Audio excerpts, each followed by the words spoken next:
Vous avez vu, vous avez suspendu un média, Guinée Matin, à qui d'ailleurs nous exprimons toute notre solidarité. Mais nous déplorons le fait que, et c'est ce qui prouve que vous n'avez même pas d'amis.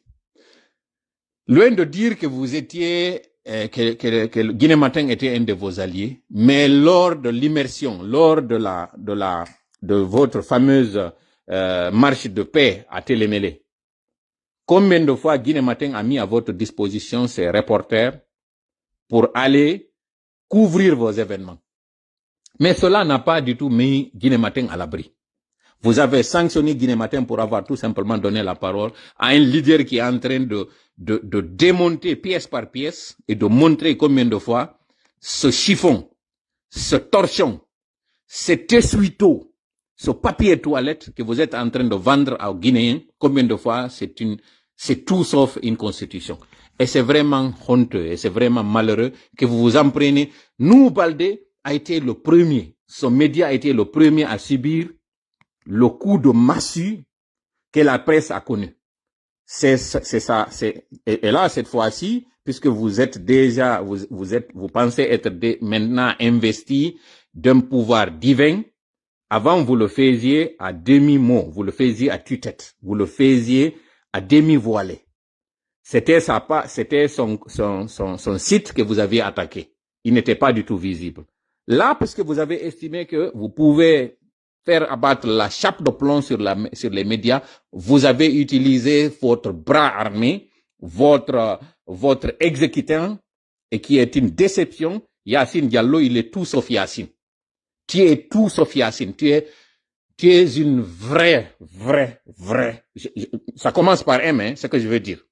Et ça se termine par E. Je ne vais pas dire le mot, par respect pour certaines personnes. Mais tu es une grande déception. Tu as toujours été comme ça. Nous avons appris que tu étais un ivrogne. Ça, je m'étais réservé de le dire avant. Et que tu étais un coureur de jupons. Tu as aujourd'hui des enfants qui ont plus que mon âge. Et tu veux que ces choses-là soient déterrées parce que tu n'as pas voulu accepter d'aller en prison. Le simple fait qu'on t'ait accusé de 9 millions de manquants dans ta gestion, tu as préféré sauver ta tête et mettre à l'eau tout ce que tu avais comme acquis. C'est vraiment honteux de ta part. Quelqu'un, mais c'est pas si surprenant. Quelqu'un qui a préféré mettre Yacine sur ton nom alors qu'à l'origine, à l'état civil, tu t'appelles Boubacar Diallo. Tout simplement. Mais puisque tu es un profitard, tu es un opportuniste, un arriviste, Yacine Diallo, qui n'a rien à voir avec toi. D'ailleurs, il faut profiter de cette occasion pour saluer sa mémoire et remettre, en fait, j'essaie de trouver l'expression, le latin parfois m'échappe. C'est un homme digne, c'est un homme qui mérite des honneurs. Toi, fripouille, ordure, bassesse, tous les mots qu'il faut pour ce qui est dégradé, parce qu'à l'époque, on chantait les louanges de Yacine Diallo. Tu as pris son nom Yacine que tu as attribué au tien. C'est-à-dire que même le prénom que tes parents t'ont donné, tu as trouvé que non, c'était pas digne. Tellement que tu n'es pas fier de tes origines, de ta famille, de tout ce que tu as préféré prendre un nom pour tout simplement, en fait, qu'on dise que tu es quelqu'un.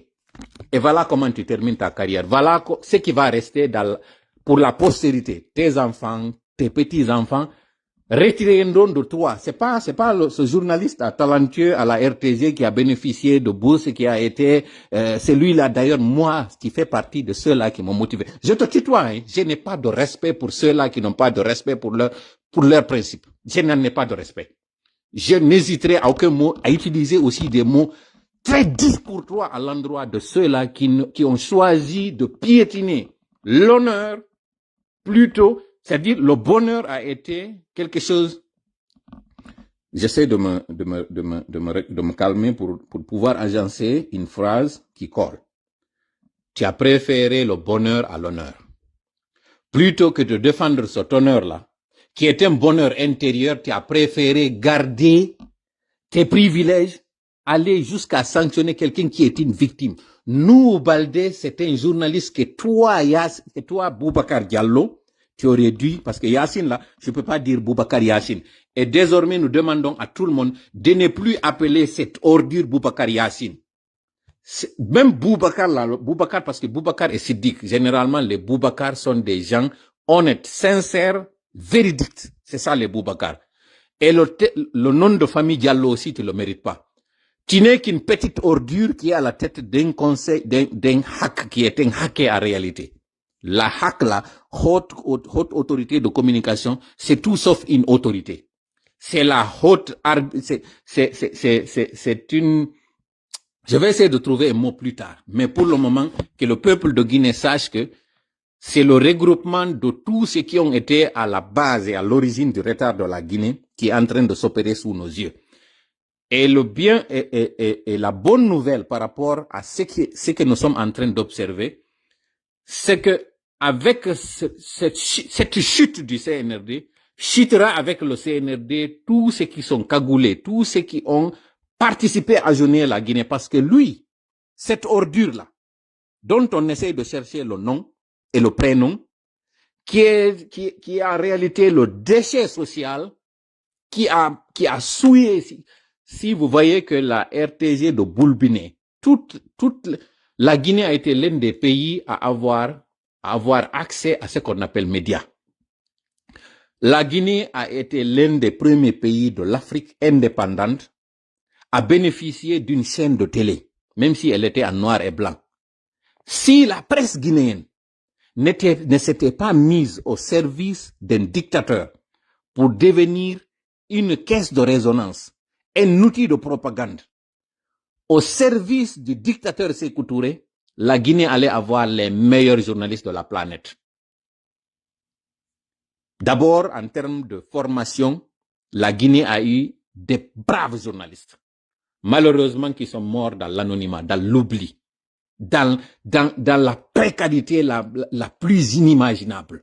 À un moment donné, même tellement que de journalistes décédés à la RTG de Boulbiné, on avait pensé qu'il y avait un diable, il y avait un mauvais sort, il y avait quelque chose qui faisait que les journalistes décédaient. Parce que l'Africain, quand il n'arrive pas à expliquer une chose, il l'entoure de mystère, particulièrement le Guinéen. On croit plus aux choses mystérieuses, farfelues, qu'aux choses concrètes et tangibles. Pour masquer la précarité, la famine, la misère des journalistes de Boulbiné, parce qu'il n'y avait pas une année qui passait sans qu'un journaliste décède. Tout cela, c'est parce que des responsables, des irresponsables comme lui, cette fripouille-là, étaient à la tête, ne remontaient jamais le problème de Guinée. Il a fallu la Chine pour qu'on puisse avoir une RTG, celle qui se trouve à Coloma. Ni c'était la Chine, on n'allait même pas avoir cette maison. La Guinée est l'un des seuls pays où les médias privés étaient plus équipés, plus reluisants, plus professionnels que la maison mère même. Vous avez vu l'autre là, comment s'appelle, Fanasuma. En termes de bagou intellectuel, c'est l'un des plus pétris, c'est l'un des plus pourvus de connaissances en matière de journalisme. Parce que le président Lansana Conté a quand même mis les bouchées doubles pour qu'il y ait... Ce n'est pas lui, d'ailleurs. L'école guinéenne a mis à la disposition du public et de la nation des cadres très compétents. Que ce soit de la gente féminine, que ce soit les hommes, la Guinée a eu les meilleurs pilotes de la sous-région. Hommes et femmes. Avant même certains pays qui avaient l'indépendance avant la Guinée. La Guinée avait les meilleurs médecins qui rivalisaient avec des médecins cubains. La Guinée a eu les meilleurs mécaniciens. La Guinée a eu tout meilleur en termes de formation, en termes de qualité. Malheureusement, la Guinée a eu le malheur d'avoir des gens qui ont horreur de la qualité, qui ont horreur de l'excellence, comme cette fripouille de Mamadi, comme cette ordure, comme ce déchet de Mamadi, qui ne cherche pas l'excellence. D'ailleurs, qui valorise la médiocrité. C'est des promoteurs de la médiocrité et des gens qui ont utilisé l'érythrocide comme au Congo. Au Congo, Patrice Lumumba, c'était un talent. C'était un élan, c'était une carrure, c'était une allure, c'était tout. Contrairement à Mobutu Sese Seko, militaire. La même chose, c'est ce que vous êtes en train de voir aujourd'hui en Guinée. Des militaires qui ont décidé tout simplement parce que ils ont la calache, qu'ils vont faire régner ce qu'ils veulent. Avant ce live, nous avons partagé une vidéo du fils d'Idi Amin, Il s'appelle Lumumba. Idi Amin qui a vu à Lumumba, Patrice Lumumba, un talent avait donné le prénom d'un de ses enfants à son fils aujourd'hui qui se promène comme ça dans la rue. Il s'appelle Lumumba Amin parce que son père s'appelait Idi Amin. Dans une vidéo où il explique le rôle joué par son père lors du conflit entre la Palestine et l'Israël. Il expliquait ça. Il dit que les médias ont caricaturé son père pour dire que c'était un dictateur, que c'était ceci, que c'était cela. C'est mais pas totalement faux en ce qui concerne le cannibalisme, parce que ça n'a jamais été prouvé. Par contre, il ne va pas nier ce fils-là, que son père s'était appelé empereur, roi de l'Écosse, et que ce dernier mariait des femmes gauche à droite.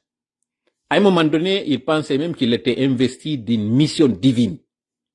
Il y a une vidéo de lui qui circule où il dit qu'il connaît même là où il va mourir et comment il allait mourir, alors que ça contredit les textes du Coran.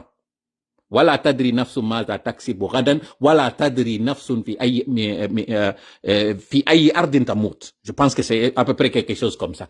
C'est que lui, Idi Amin, qui prétendait être un musulman pratiquant, comme le dit son fils, que son père était ami avec le royaume saoudien, qu'il était ami avec l'autre là, le président le dirigeant égyptien et toutes ces personnes là, Nasser et tous les autres, quand il parlait de cela. Mais lui-même, il ignore ou bien il omet volontairement dans sa vidéo que nous avons partagée ici en anglais, que son père n'était pas un fervent pratiquant parce qu'il y a une vidéo de son père où il dit, il connaît comment il va mourir, il connaît quand il va mourir, il connaît où il va mourir. Et cette vidéo-là, elle existe.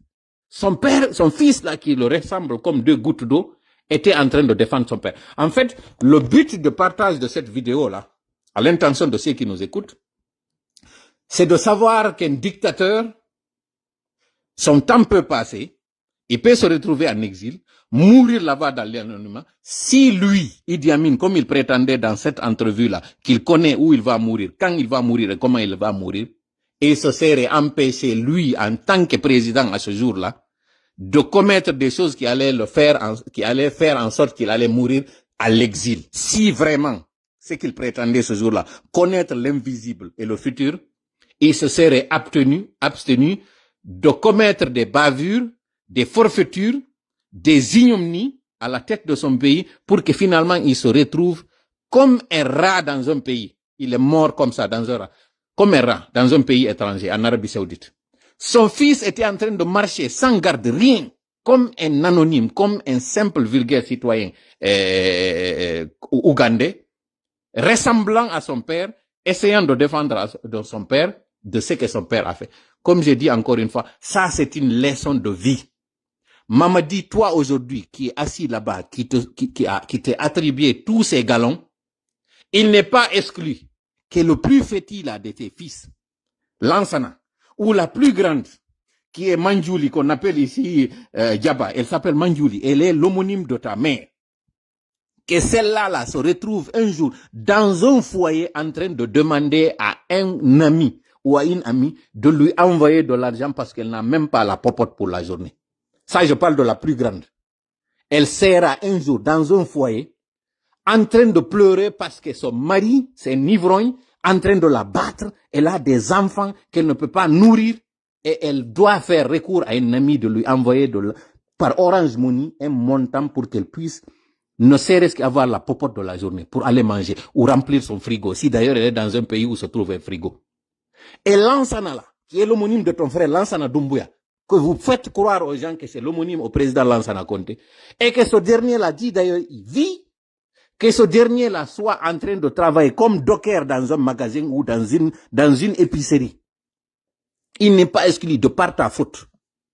Parce que tu n'as pas écouté ta mère. Ni t'étais ta mère, tu aurais éliminé Amara. Ni t'étais ta mère, tu t'en serais pris à Idi Amin. Ni t'étais ta mère, tu ne sais rien aujourd'hui parce que c'est elle qui courait gauche à droite quand tu es parti en Occident pour faire des sacrifices pour que tu puisses réussir là-bas. Quand tu avais été arrêté, quand tu étais en prison, c'est elle qui partait voir tous les marabouts pour faire en sorte qu'on puisse te libérer. Elle a fait tous les sacrifices pour toi. Voilà comment tu es en train aujourd'hui de la récompenser. Tu la mets en mal avec tout le monde. Même ses voisins et voisines à Kankan. Elle a tous les problèmes du monde. À un moment donné, tu as dû la déplacer de l'intérieur pour l'amener à Conakry. Alors qu'elle-même, elle dit, elle aime plus la ville, là où elle sait que son mari est enterré. Elle n'aime pas la prison dans laquelle tu l'as mise, là-bas, à Dubreka. Tu le sais très bien. Ton entourage le sait très bien. Et toi-même, tu sais que tu vas à l'encontre de elle, son souhait et de sa volonté. Cette mère souffre. Écoute ce qu'elle te dit, Mamadi. Abandonne ton projet. Elle le fait parce qu'elle ne veut pas que t'arrive ce qui était arrivé à un de tes oncles. Tu le sais très bien de quoi je suis en train de parler, Mamadi. N'écoute pas ces extrémistes-là. Celui qui te fait croire là qu'il est ton père. L'autre, la Madifine Diane, il te trompe. Ce système de kidnapping-là qu'il t'a conseillé, qui est une pratique du premier régime, il te trompe. C'est ce qu'il avait fait au temps du président Alpha Condé. Il a mis en mal avec les civils, avec la société civile, avec l'extérieur. C'est lui, c'était son idée lui là, Madifine Diane. Bourema Condé, ce qu'il est en train de te conseiller, les Alassane Condé là, ils ne sont qu'en train de préserver l'avantage de leur fils. Lui, que tu connais là, Mori Condé. Ils ne t'aiment pas, ces trois-là ne t'aiment pas. Ces trois-là t'induisent en erreur. Ils n'ont que des souvenirs, ils n'ont pas d'avenir. Toi, tu aurais pu avoir un avenir brillant. Tu sais très bien que l'entente, le deal pour ce coup d'État, c'était que tu le fasses, que tu fasses comme la Sierra Leone, que tu ailles prendre des cours dans une université, que tu reviennes dans le monde civil et que tu te présentes comme candidat. Et là, tout le monde, que ce soit au niveau international et national, t'accompagne pour que tu sois le Jerry Rawlings de la Guinée. Tu sais très bien, c'était sur cette base-là que nous t'avions soutenu. Parce que tu ne le sais pas, aujourd'hui, je t'apprends. Ou bien si tu fais semblant de ne pas le savoir, c'est sur cette base-là que nous t'avions soutenu. Et ceux-là qui avaient financé ça, dont je te fais taire le nom aujourd'hui, savent très bien que tu n'as pas du tout honoré cet engagement. Tu le sais. Et aujourd'hui, il est question de rectifier ce que toi tu as commis. Alors que le peuple de Guinée sache que Mamadi n'a plus aucun soutien. Que ce soit au sein de l'armée, il n'en a plus. Que ce soit à l'international, il n'en a plus. Que ce soit au niveau des civils, il n'a que des otages. Toutes ces personnes qui sont en train de faire du bruit pour lui, ce ne sont que des otages. Rien d'autre. Personne n'aime Mamadi Doumbouya. Même sa propre famille ne le soutient plus. Il n'a personne. Il est en train de naviguer à vue. Ça là, nous avons voulu mettre ça à votre disposition. Alors, il y a photo en français, on a mais alors de de live di hande mi do darade do haray hompondiri kanyum kadi. Ko mi wi on kon Amara et Mamadi, ça ne va pas du tout à Konemabe. Quelle la fesse. Un. Deuxièmement, kanyum kadi, si on a ni jon bebenan dondo yama warama. On audio motawata dans les jours à venir là, ce que nous sommes en train de vérifier, authenticité audio. Dans cet audio là, on nana ikanko Amara ko one yewtude ben garde be makko. Kabe one yewtude. Konko be one wolde donc, il parle en sousou, il parle en konianke, et il parle en français. Konko be yewti donc ko du woni sabu goddo e mabbe nanga don be min mo few purement et simplement. Dun do non yarata ni few. Torikala wodo ballo meden Allah mamin hawde den sawa ballo mamin Allah sallallahu alaihi wa sallam. Wassalamu alaikum wa rahmatullahi wa barakatuh.